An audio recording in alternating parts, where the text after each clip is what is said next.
Man. Let's talk.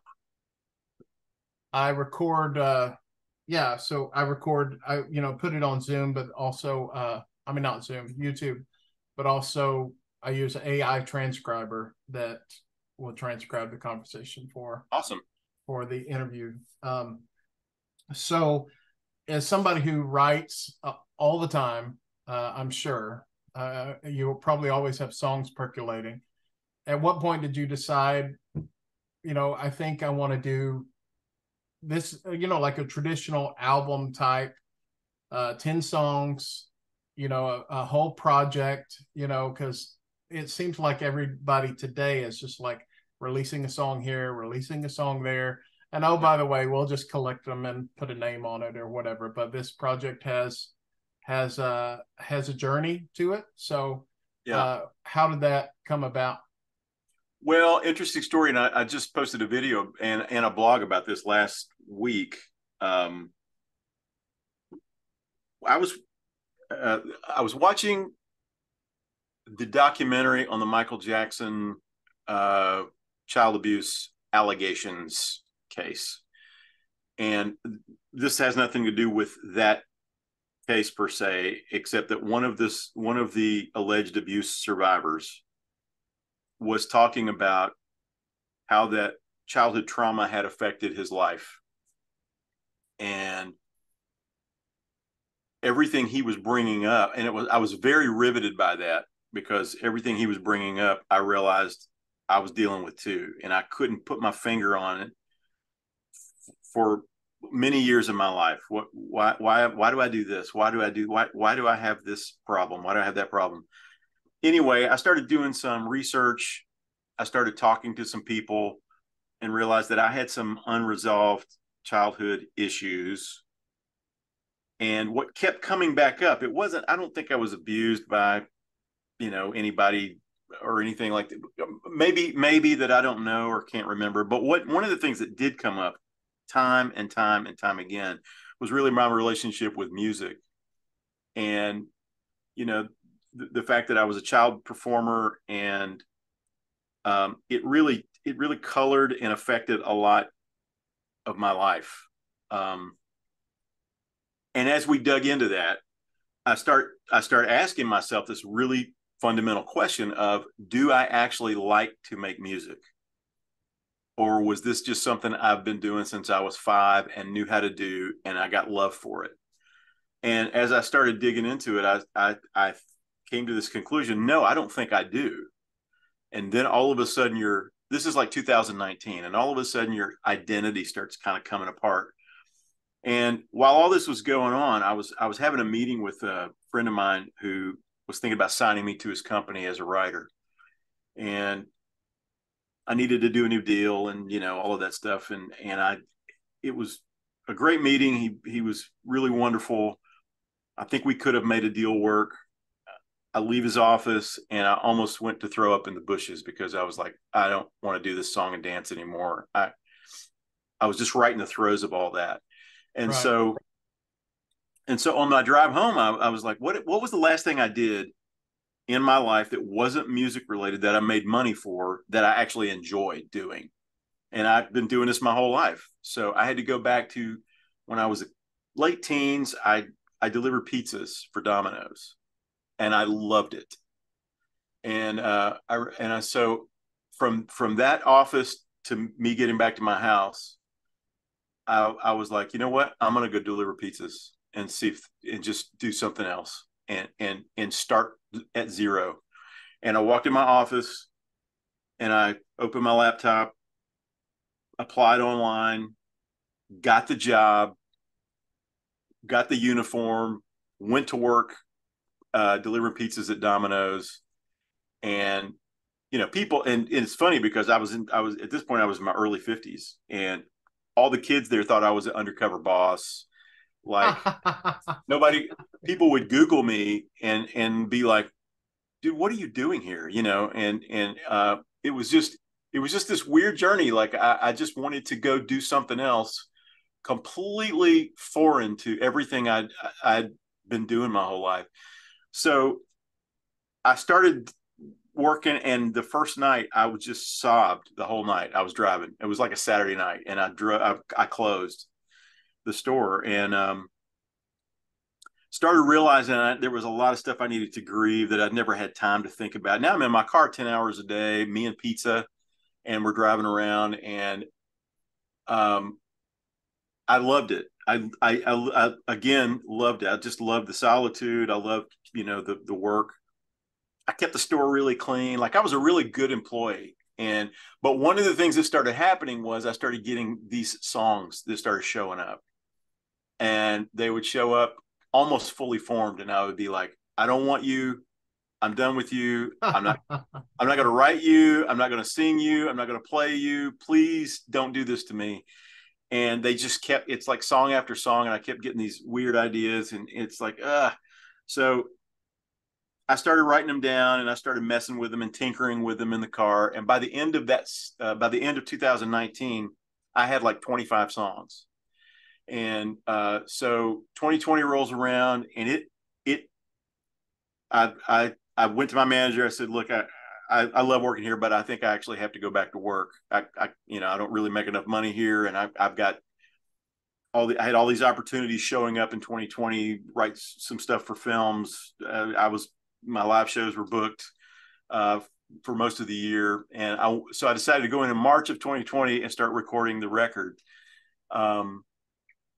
And I recorded 2 songs, and then the world shut down. And when we came back out of it, I broke my wrist and I couldn't work for a while. And then I got COVID, and then I almost died. And then I got better, and then I stopped drinking, and then I broke my arm again. And anyway, it was just a weird series of events. But then I finally, at the end of last year, finally did get around to start recording the songs. And I picked like 7 out of that 25 that really resonated. And then I wrote 3 more. And so it's not 10 songs. There's a lot of them. There's like 25 of them. But I just picked the ones that I thought really told the story, told a kind of a linear story the way I wanted to tell it. My favorites of those, and that's what the record became. So I know that's kind of a long story, but that's really what happened. It was me trying to get out of it. It was me trying to completely retire and get away from all of it, and it just kind of came back. And so I wanted to share all of that, with my audience, with my readers, my listeners, all of that. So I call it the pizza record. I love it. I love that story. Like I said, we trade in stories. That's a good one.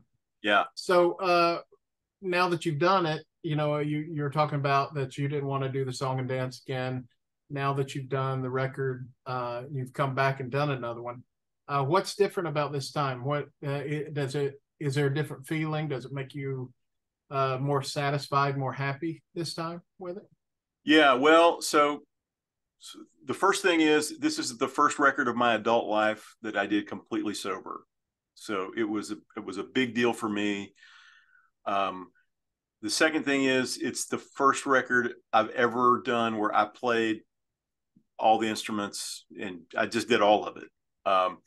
On 6 of the 10, I had some additional musicians here and there. Matt Nelson played cello on Kingdom's Fall. My son played some guitar on Everybody's Famous. David Cleveland played guitar on Overtime. And then one of the tracks is a full band, The Wrong Kind of Elvis. Everything else is me. And I've never done that before. I never played guitar or bass on any of my records. It's good. It's a good sound. Thank you. Thanks. I appreciate it. And so and it's the only record that I've ever worked on that I didn't get any kind of fatigue, no kind of ear fatigue. I didn't get tired of. I would just come to work every morning, and I just loved doing it. It was so cathartic. So those things were different.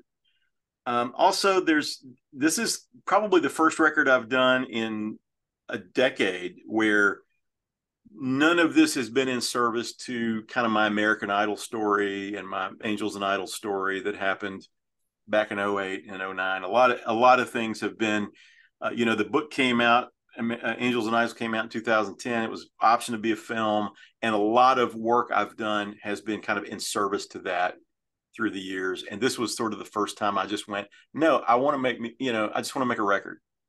and I don't want to attach to anything. I don't want to think about film or TV, or I just want to make music. So that's that's a different thing. And then this is also the first one that I've really wanted to go out and play live with a band. So I'm working on that. I haven't played with a band in 20 years, but I'm working on maybe doing another band show. So Oh, cool, cool. I yeah, know, just following you on Facebook, I know that you're trying to work out something at a theater there in yeah, Nashville, right? yeah. I think it's a theater show. It's me and four other guys, handpicked musicians that are some of my favorites in Nashville. And if I can make the schedule work, and I can get those guys, and they've all agreed to do it, if I can make the schedule work, then we'll have, and I want it to be a really, a nice stage. I've got some ideas for some production ideas for visuals and lights and all of that. And I want it to be just a great show for people to see. I haven't, like I said, I haven't done that in 20 years.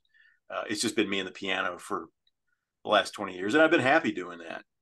But I think someone at the listening party, someone said, man, you need to do this live. And I was like, you know what? I think that's not a bad idea. So, Oh yeah, absolutely. And I was just going to tell you um, the songs, they all have their own story, like you're saying. I mean, they're all yeah, so distinct from one to the other, and that's what I appreciate about them. You know, as I was listening even before we signed on, cool. so many good ones, and I was just marking on iTunes on my favorite. Uh, what is somebody like we talked about earlier?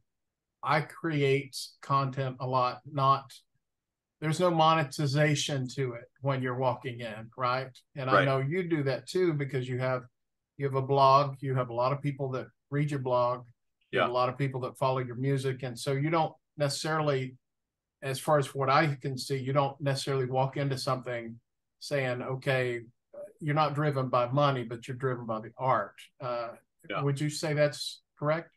100%.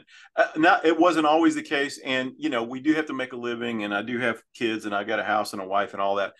But I think one of the thing that happened to me in 2019 was I really came to I'm almost like a hobbyist now, honestly. Uh, at least that's the way I have to approach it. I approach it kind of as like a hobbyist, and I can't attach an outcome to it, and it's much better that way for me. If I just don't attach, I don't assume anybody's going to like it, and I don't really care if anybody likes it. I just, if it works for me, then it's been a therapeutic thing, and that's enough.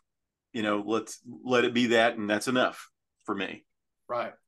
And Well, we're so, go ahead. I'm sorry, I didn't mean to cut you off. well, and then we'll work out the money later. If there Yeah. is money to work out, we'll work it out later. It's kind of the Wild West, all over again here with social Yeah. media because uh, you can't you can't really guess what's going to happen. I mean, like Right. you're talking about if you sign with a record label, let's say a record label puts this out and they put the album, they can only do so much, right? Right. Yep. And then they keep a majority of it if you strike gold or whatever. Oh yeah, Uh, absolutely. but with you, there's just so many examples nowadays of where people are their own gatekeepers and they put it out there and it finds its audience. And so I think that's what's great about this and what's great about what you're doing, not only like with music but with writing as well. Just uh, you're a creator, you have to create. Well, that's it. And the labels used to control the whole line of from creation to purchase. They used to control that whole down line, but they don't anymore. And so I mean, I think Oliver Anthony is a great example of what's possible if something catches Absolutely. fire. And so this guy's had a number one song with something he recorded on his phone. And I don't think people want to be moved, Dwayne. They want to be moved. They don't necessarily want to be wowed. And record Right. labels are in the business of wow, but I want to be in the business of of tapping into emotion and resonance and all of that stuff. And I have a phone and I've got a computer and I've got access to the same world everybody else has access to. So Right. Yeah. we'll just see how far it goes. And again, I just don't attach any kind of outcome to it. I just create it and move on, you know? Right. And people appreciate, like Oliver Anthony, and with this, they're attracted to authenticity, right? So, Yeah. uh, you're just being yourself. This is something that was birthed in me, and I'm gonna share it with you. You know. Well, I can tell you that I've never done a record that was more me than this. It's a lot of people have said it's kind of an 80s throwback, 90s throwback, which was by design. I was like, I want to make a record that I like from the era that I love. And so Me there's too. some 70s funk in there, some 80s rock and all the stuff I love. And it's like, man, this is so if you want to hear what I like, this is what I like, you know. Right. Yeah. So I promise you I'm not making anything on this particular. I mean, I never really have, but I definitely am not on this record making anything to try to get on some radio station or, you know, get on some festival or none of that. It's just like, this is all the music I like. This is how I like it to sound, you know, for better or worse. So, Is it all digital, or is it are yeah. there physical copies? Yeah. Yeah. Right now, it's just all digital. I haven't, I've had a couple of people ask me, you know, you need you talk to people all the time. You probably get this. If you're going to press physical books or physical CDs or all that, you need to make sure that there's going to be people there to buy them, you know, because Right. it's an expensive upfront thing. So yeah, right now it's just all in the air. You don't want them sitting in the garage for Yeah, sure. Yeah. that's exactly right. There's nothing worse than after Christmas, all of the merch set. I've got a suitcase full of T-shirts and hats from a tour I did back in 2016, and you know, I've still got it. So Yeah.